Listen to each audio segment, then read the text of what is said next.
Canucks fans, I gotta be honest with you. The last couple days have been one of those emotional roller coasters that only this team can give us. You wake up thinking you know where things are going, and then suddenly the front office makes moves that completely change the conversation around this team. Not just one thing either. Two different stories dropped that honestly say a lot about where the Canucks are right now.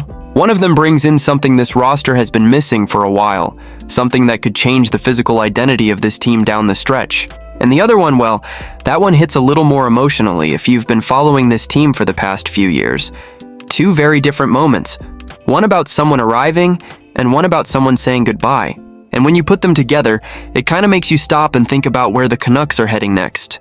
But before we get into everything, real quick, if you're a real Canucks fan and you want a place where we talk about this team like actual fans do, hit that like button and consider subscribing. This channel, Canucks Nation Report, is brand new, and the goal right now is to hit our first 600 subscribers. So if you want to help build a real Canucks community here, I'd seriously appreciate it. So let's start with the first piece of news. And this one is honestly pretty interesting when you look at what this team has been missing lately. The Canucks picked up forward Curtis Douglas off waivers from the Tampa Bay Lightning right before the NHL trade deadline. And if you haven't seen this guy yet, trust me, you will notice him immediately. We're talking about a 6'9" center who weighs 242 pounds. That's not just big, that's massive by NHL standards. But the thing that stood out when Douglas spoke to the media is that he doesn't want to just be known as the big guy who fights. He made that really clear. He said he's excited to show people that he can actually play hockey too, that he can bring more to the game than just being physical or throwing punches. He wants to add other parts to his game and prove he can contribute in different ways. And honestly, if you're a player his size, that's probably something you hear your whole career. People assuming your only job is to be tough. Douglas is 26 years old and comes from Oakville, Ontario, and his last few days have been absolutely wild. He was literally with the Tampa Bay Lightning in Winnipeg, then the team flew to Toronto, and while he was there, he got claimed by Vancouver and had to turn around and fly back to Winnipeg to join the Canucks. He even said it was kind of a blur. But the one cool moment in the middle of all that chaos was that he got to spend a little time with his family in Toronto before heading to join Vancouver. He hadn't seen them in a while, so that part of the trip meant a lot to him. Then the call came that he was heading to the Canucks, and from that moment it was all about mentally getting ready to help the team. Now looking at his numbers, Douglas played 29 games this season in his rookie year, putting up 2 assists and racking up 92 penalty minutes.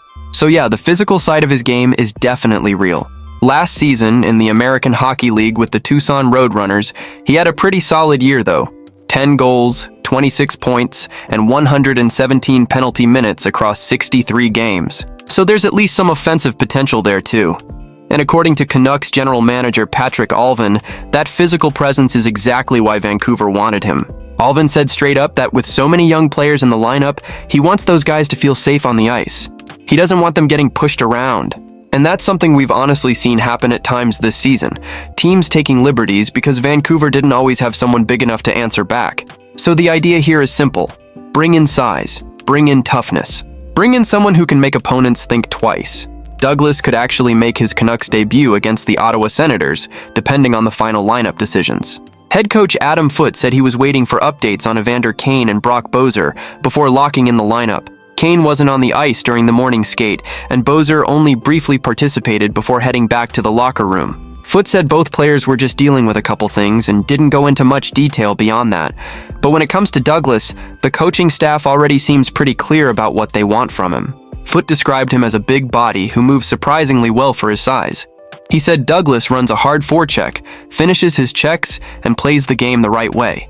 And honestly, that's exactly the role Douglas himself said he wants to play. For him, it's simple. Get in on the forecheck, make defenders pay a price when they go back for the puck, bring toughness, bring energy, bring passion. And he even said he hopes the fans will like that. Foote also mentioned something interesting. Despite being such a big player, Douglas actually skates pretty well for someone his size. The coaching staff likes the way he plays when he doesn't have the puck, which is something players learn in structured systems like the one he came from in Tampa Bay. The Canucks aren't putting pressure on him to produce offense right away. But Foote did say that Douglas has a good shot, good hands, and even a bit of a knack for scoring goals, and that those parts of his game could develop more over time. For now, though, the message is simple. Play the right way. Forecheck hard. Bring physicality. And honestly, with the way this roster has looked at times this season, having a 6'9" player crashing into people might not be the worst thing in the world. Now, the second story today is a completely different kind of moment for this team. Because while one player is arriving in Vancouver, another one just closed the chapter on 5 years with the Canucks. Garland has officially been traded to the Columbus Blue Jackets in exchange for a second-round pick and a third-round pick. Garland talk about leaving Vancouver? You can tell this one meant something to him. He joined Rick Dhaliwal and Don Taylor on Donnie and Dolly, the team, and said the whole thing happened really fast. He had just landed in Chicago when everything started moving, and suddenly he was dealing with the reality of being traded. He admitted it was emotional. Some teammates actually came to his room the night before the move just to say goodbye. And Garland said that hits different when you're the guy getting traded. Looking back on his time with Vancouver, Garland said something that honestly a lot of fans will probably relate to. He said he feels like he grew up here. During his 5 years with the Canucks, he got married, had a child, and nearly turned 30. So Vancouver wasn't just another stop in his career, it was a huge chapter of his life. He talked about the friendships he built with teammates, people in the organization, and people around the city. And he said arriving in Vancouver back in the summer of 2021 was something he was really excited about. The city itself clearly meant a lot to him too. Garland said he had his regular restaurants, his coffee shops, even his walking spots around the city. And he made a really interesting point about the fan base. He said Vancouver sometimes gets a bad reputation online because the fan base can be loud on social media. But in real life, he said every time he ran into fans in the city, it was always positive, always respectful, always supportive. And that's something he said he'll always remember about playing here. When it comes to the trade itself, Garland admitted that when he signed his contract, he expected to stay in Vancouver for the full 7 years. But the season didn't go the way the team hoped. He said the Canucks underperformed this year, had some bad breaks early, and never really managed to go on a strong run. Eventually, the organization started moving players out, and Garland realized the team was heading in a different direction. He even mentioned that players like Quinn, Kiefer, and Micey had also been moved as part of that shift. And that's the reality of professional sports. Things change fast. But now Garland is heading to the Columbus Blue Jackets, and honestly, he sounds genuinely excited about the opportunity. One of the first things he said was that Columbus is right in the middle of the playoff race. And that kind of hockey, late-season games where every point matters, is something he loves. He said those games in April, when teams are fighting for playoff spots, are impossible to replicate. Jackets, according to Garland, are a big team that plays with pace and are always a tough matchup. He believes they're built for playoff hockey.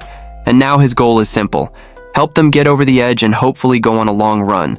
So when you look at these two stories together, it really tells you something about where the Canucks are right now.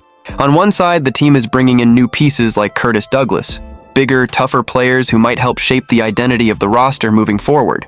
On the other side, players who have been part of this team for years are starting new chapters somewhere else. That's what a transition period looks like in the NHL. And as fans, we feel both sides of it. You get curious about what the new guy might bring, but you also remember everything the guy who just left gave to the team. That's hockey. That's the business. And now the big question is, what comes next for Vancouver as this roster keeps evolving? But I want to hear from you. What do you think about the Curtis Douglas pickup? And how do you feel about the Conor Garland trade? Drop your thoughts in the comments because I always love hearing what other Canucks fans think about these moves. And if you enjoyed the video, don't forget to like it and subscribe to the channel. Canucks Nation Report is just getting started, and the first big goal is reaching 600 subscribers. So if you want to help build a space where real fans talk about this team every day, hit that subscribe button and join the community. All right, Canucks fans, let's see what happens next.